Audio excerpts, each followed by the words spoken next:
channel. It's me Shobna. கொஞ்சம் பேசலாமா with me.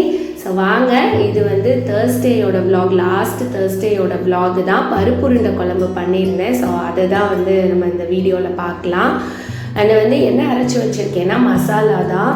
மிளகு, ஜீரகம், சோம்பு, வரமல்லி, வரமிளகா, தேங்காய், தக்காளி இதெல்லாம் நல்லா வறுத்துட்டு அரைச்சி வச்சுருக்கேன். அண்ட் பருப்பு உருண்டைக்கு வந்து பார்த்திங்கன்னா கடலைப்பருப்பு, துவரம்பருப்பு ரெண்டும் ஈக்குவல் ரேஷியோவில் எடுத்திருக்கேன்.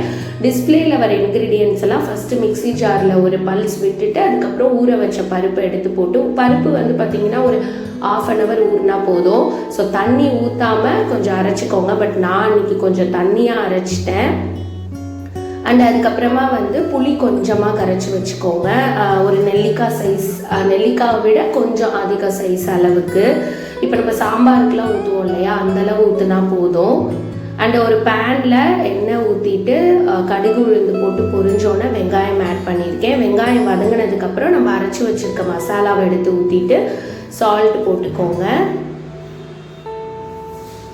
ஸோ நான் சொன்ன மாதிரி அந்த இன்க்ரீடியன்ஸ் எல்லாம் போட்டு நல்லா வறுத்துட்டு அரைச்சி ஊற்றணுன்னா தான் நல்லா வாசமாக இருக்கும். மஞ்சத்தூளும் போட்டு மூடி போட்டு வச்சிட்டிங்க அப்படின்னா எண்ணெய் பிரிஞ்சு வர வரைக்கும் வந்து நம்ம பிரிஞ்சு வர வரைக்கும் வெயிட் பண்ணணும்.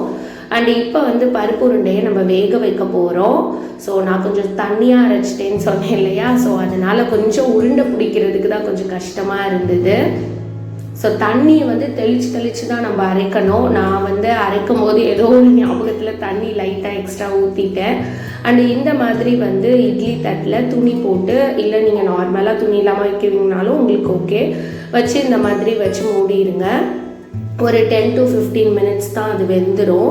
ஸோ இங்கே வந்து பார்த்திங்கன்னா குழம்பு வந்து எண்ணெய் பிரிஞ்சு வந்ததுக்கப்புறம் வந்து நான் புளி தண்ணி ஊற்றுறேன். ஸோ புளி தண்ணி ஊற்றி ஒரு கொதி வர வரைக்கும் வெயிட் பண்ணால் போதும். அண்ட் உருண்டை நல்லாவே வெந்துருச்சு. கொஞ்சம் தண்ணியாக இருந்ததுனால அந்த துணியில் மட்டும் லைட்டாக ஒட்டிக்கிச்சு. மற்றபடி வந்து டேஸ்டெல்லாம் நல்லா இருந்தது. அண்ட் இப்போ நல்லா கொதிச்சிருச்சு குழம்பு. இப்போ ஒவ்வொரு உருண்டையாக எடுத்து நம்ம ஆட் பண்ணிடலாம். சில பேர் வந்து வடை மாதிரி போட்டு அப்படி கூட ஆட் பண்ணுவாங்க. பட் இந்த மாதிரி வேக வச்சு பருப்பு உருண்டை குழம்பு பண்ணும்போது ரொம்ப நல்லாயிருக்கும். அண்ட் இந்த குழம்பு வந்து பார்த்திங்கன்னா நெக்ஸ்ட் டேக்கு இன்னும் டேஸ்ட்டாக இருக்கும். அண்ட் புளி கண்டிப்பாக ஊற்றணும். ஸோ குழம்பு ரெடி ஆயாச்சு. அண்ட் ரசமும் வச்சுட்டேன். அன்றைக்கி சஷ்வந்துக்கு வந்து லஞ்ச் நான் மதியம் தான் கொடுத்து விட்டேன் ஹஸ்பண்ட் கிட்ட. ஹஸ்பண்ட் வந்து ஒர்க் ஃப்ரம் ஹோம் எடுத்திருந்தாங்க. ஸோ ஸ்பெஷலாக சுட சுட பண்ணி கொடுக்கலாம் அப்படின்னு சொல்லி கொடுத்துருந்தேன். அண்ட் ஹஸ்பண்ட் வீட்டில் இருந்தாலே லஞ்சுக்கு கண்டிப்பாக ரசம் இருக்கும். பிகாஸ் அவங்க வந்து ரசம் வந்து கண்டிப்பாக அவங்களுக்கு இருக்கணும், ரசம் அண்டு தயிர். ஸோ அதனால் ரசமும் வச்சாச்சு. நான் எப்போவுமே வந்து மிளகு, ஜீரகம், தக்காளி, பூண்டு இதெல்லாமே மிக்சியில் ஒரு பல்ஸ் அரைச்சி விட்டு தான் ரசம் வைப்பேன். அது ரொம்ப வாசமாக இருக்கும். சஷ்வத்துக்கு பேக் பண்ணியாச்சு. ஹஸ்பண்ட் எடுத்துகிட்டு கிளம்பிட்டாங்க. ஒரு 12 o'clock அந்த மாதிரி கொண்டு போய் லஞ்ச் கொடுத்துட்டோன்னா அவங்களுக்கு ஒரு 12:20, 12:30 லஞ்சு ஸ்டார்ட் ஆகும். ஸோ நானும் ரெஃப்ரெஷ் ஆகிட்டு வந்துட்டு லஞ்சு சாப்பிட்லான்னு வந்துட்டேன். அண்டு நான் பருப்பு உருண்டைக்கு ரெடி பண்ணியிருந்தேன் இல்லையா, கொஞ்சம் எக்ஸ்ட்ராவே பண்ணியிருந்தேன். நம்ம வடையும் பண்ணிக்கலாம் அப்படின்னு. பிகாஸ் அவ்வளோ உருண்டையும் நம்ம போட போகிறதில்ல. ஒரு 10-12 உருண்டை குழம்புல போட்டுட்டு மீதி அப்படியே வச்சுருந்தேன். அண்ட் என்ன பண்ணேன்னா கொஞ்சம் தண்ணியாக இருக்கனால கொஞ்சம் வெங்காயம், பெரிய வெங்காயம் கொஞ்சம் நிறையவே கட் பண்ணி ஆட் பண்ணிக்கிட்டு அதை வந்து அப்படியே கிள்ளி போட்டேன். நான் வடையாக தட்டி போட முடியல, பிகாஸ் நான் தண்ணியாக அரைச்சிட்டேன்னு சொன்னேன் இல்லையா. பட் வந்து ரொம்ப நல்லா இருந்தது அந்த வடை. ஐ மீன் இந்த கிள்ளி போட்டது பக்கோடா மாதிரி. எப்பொழுதை விட இது ரொம்ப நல்லா இருக்குன்னு சொல்லி ஹஸ்பண்ட், சஷ்வந்த் 2 பேருமே சொன்னாங்க.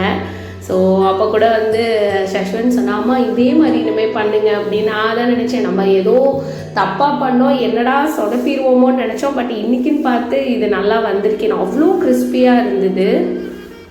பட் என்ன கொஞ்சம் வந்து உங்களுக்கு வந்து கிளி போடும்போது கொஞ்சம் செதறி வந்து எண்ணெய் நிறைய இழுக்க ஆரம்பிச்சுது. அது ஒன்று தான்.